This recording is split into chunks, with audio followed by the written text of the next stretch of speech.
The late afternoon sun, a molten orb sinking towards the horizon, cast long dramatic shadows across the meticulously manicured lawns of Maplewood Lane in Harmony Creek. The golden light painted the vibrant green grass in hues of burnished copper and deep amber, highlighting the perfectly trimmed hedges and the precisely placed flower beds. Chief Thomas Miller, a man whose name was synonymous with law and order in this quiet, suburban town, was engaged in his favorite pastime, tending to his prize-winning rose bushes. He hummed a tuneless melody, a low, contented rumble in his chest, as he carefully pruned a particularly stubborn branch.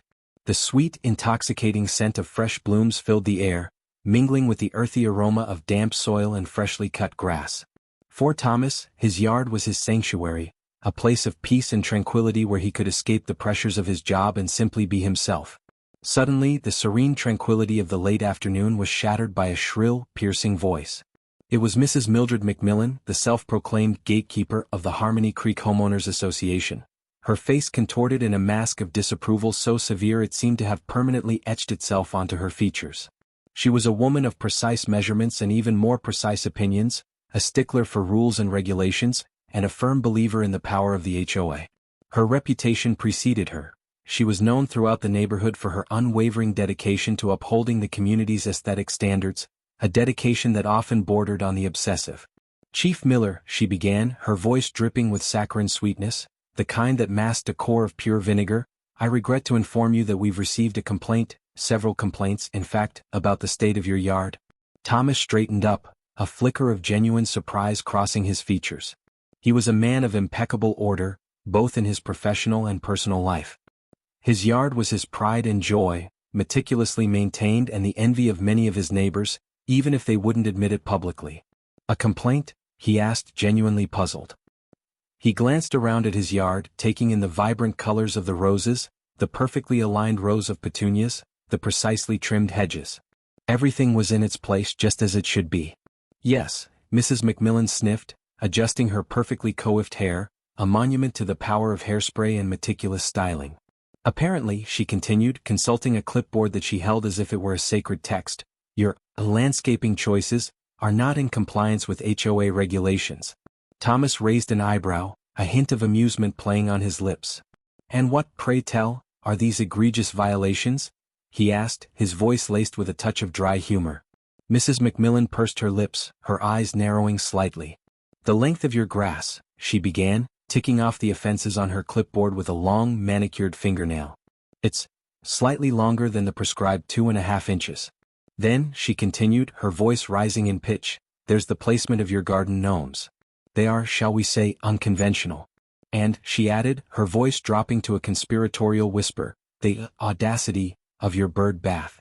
Thomas chuckled, a low rumble in his chest. "Mrs. McMillan, with all due respect," he said, trying to keep the amusement from his voice, "I believe you're mistaken.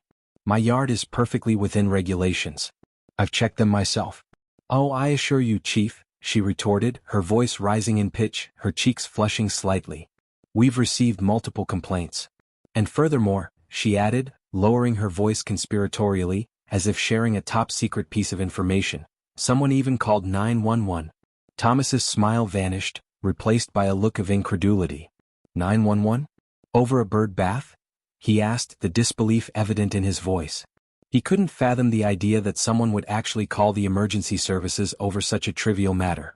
"Indeed," Mrs. McMillan confirmed, nodding her head emphatically. "And the caller specifically mentioned your name?" A wave of disbelief washed over Thomas.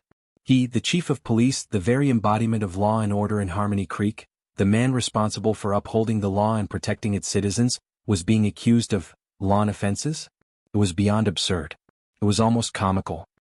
He glanced around at his perfectly manicured lawn, the vibrant roses, the strategically placed gnomes, the innocent-looking bird bath. It was all so normal, so ordinary. He couldn't see anything that would warrant a complaint, let alone a call to 911. He looked back at Mrs. McMillan, her eyes narrowed with an almost gleeful malice, her lips pursed in an expression of self-righteous indignation. He had a feeling this was more than just a rogue bird bath. This was personal. He could feel it in his gut, a nagging suspicion that something else was at play here. He was determined to find out why. Who would call 911 because of his yard and why? And why did Mrs. McMillan seem so pleased? He had a feeling this was going to be a long and complicated story, one that would involve more than just HOA regulations and misplaced garden gnomes. He had a feeling this was going to be interesting. Very interesting indeed. A sense of professional curiosity, mingled with a touch of personal affront, settled over Chief Miller. He couldn't shake the feeling that this whole situation was more than just a petty HOA squabble. The 911 call, the specific mention of his name, Mrs. McMillan's barely concealed delight, it all pointed to something deeper, something more personal. He decided to launch his own unofficial inquiry, leveraging his years of experience as a police officer, not to exert his authority, but to uncover the truth behind this bizarre incident. He knew he had to tread carefully. He was the chief of police after all, and he couldn't be seen abusing his position. This had to be discreet, almost an exercise in off-duty sleuthing. The first step was to canvass the neighborhood. He started with his immediate neighbors, the ones who lived closest to him. He approached their homes not in his police uniform, but in his casual weekend attire, khakis and a polo shirt, trying to blend in, to appear as just another resident, concerned about the goings-on in their community. He spoke to Mr. Henderson, the retired accountant who lived next door, a man known for his meticulous record-keeping and his even more meticulous lawn. Mr. Henderson, while outwardly polite, seemed strangely evasive, his eyes darting around as if he were afraid of being overheard. He mumbled something about the importance of adhering to community standards and then quickly retreated inside his house, closing the door firmly behind him. Next, Chief Miller visited Mrs. Peterson, the elderly widow who lived across the street. She was a sweet, gossipy woman, always eager to share the latest neighborhood news, real or imagined. She welcomed him with a warm smile and a plate of freshly baked cookies. However, when he brought up the subject of the HOA complaint and the 911 call, her smile faltered. She hesitated, her eyes filled with a mixture of fear and apprehension. She whispered that there had been a lot of talk lately about Chief Miller's yard, that some residents felt it was too much, that it was making their own yards look bad by comparison. She mentioned a few names, whispering them so softly that Thomas had to strain to hear them.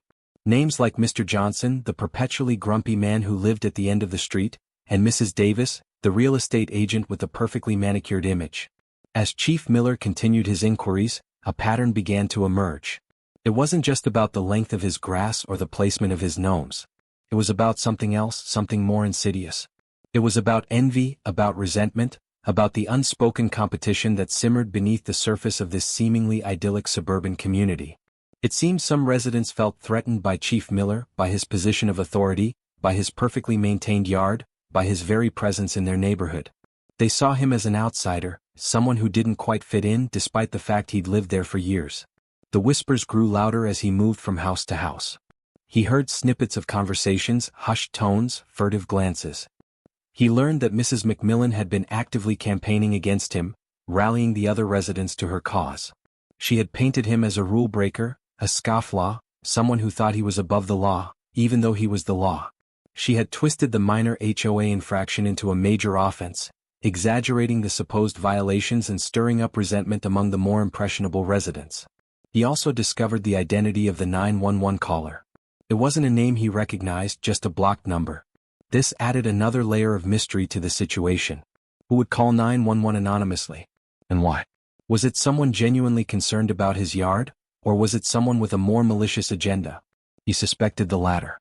As the sun began to set, casting long eerie shadows across the manicured lawns, Chief Miller returned home, his mind buzzing with information, half-truths and outright fabrications. He felt a growing sense of frustration.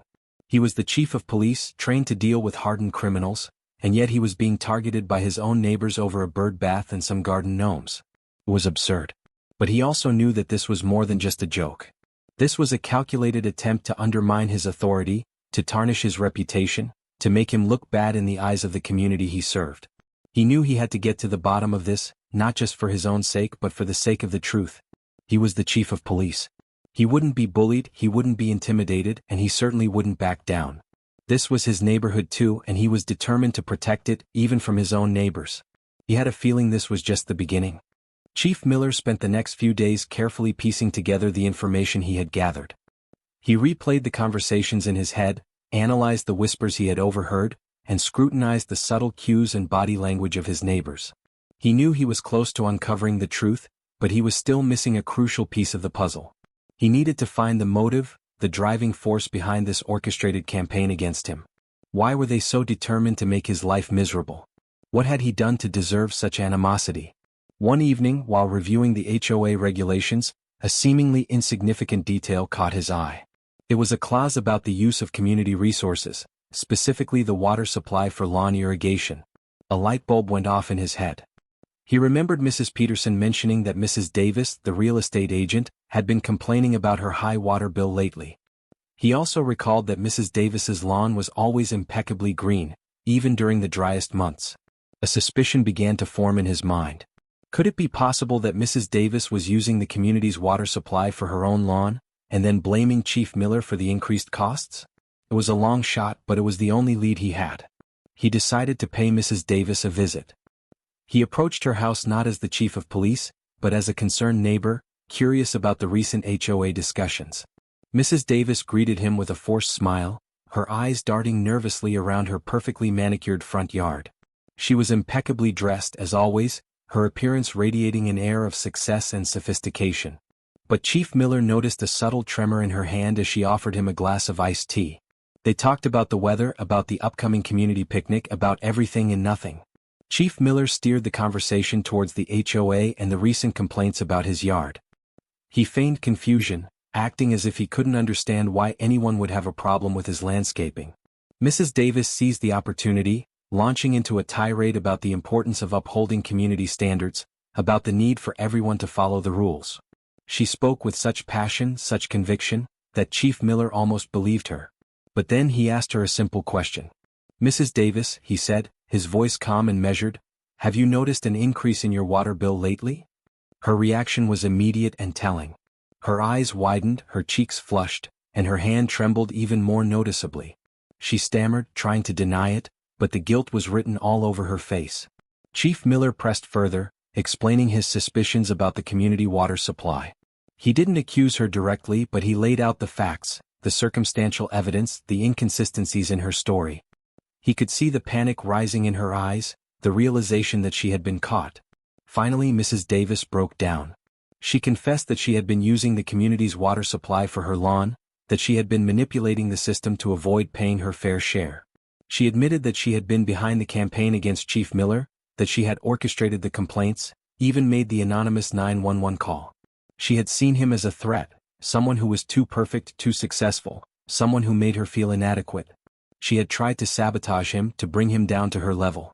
Chief Miller listened to her confession, his heart filled with a mixture of disappointment and understanding. He was disappointed that a neighbor, someone he had trusted, would stoop to such a level. But he also understood the underlying motivations, the insecurities, the envy that had driven her actions. He didn't press charges. Instead, he gave her a choice. She could confess to the HOA and face the consequences, or she could make amends, repay the community for the water she had used, and publicly apologize to Chief Miller. Mrs. Davis, realizing the gravity of her actions, chose the latter. The next day, Mrs. Davis stood before the HOA, her face pale, her voice trembling, and confessed her wrongdoing. She apologized to Chief Miller for her malicious actions, acknowledging that her envy and insecurity had led her astray. The other residents were shocked, but they also understood. They had all felt those pangs of envy at one time or another. Chief Miller accepted her apology not for himself, but for the good of the community. He knew that Harmony Creek could not thrive if it was divided by petty rivalries and malicious gossip. He wanted to restore harmony, to bring his neighbors together. And so he addressed the HOA not as the chief of police but as a resident, a neighbor, a friend. He spoke about the importance of community, about the need for understanding and compassion, about the power of forgiveness. He reminded them that they were all part of the same community, that they were all in this together. His words resonated with the residents. They realized that they had allowed their petty differences to divide them, that they had lost sight of what was truly important. They apologized to Chief Miller not just for their actions but for their silence, for their complicity. Harmony Creek was restored. The tension that had hung over the neighborhood dissipated, replaced by a sense of unity and understanding. Chief Miller's yard, once a source of contention, became a symbol of reconciliation, a reminder of the importance of community and the power of forgiveness.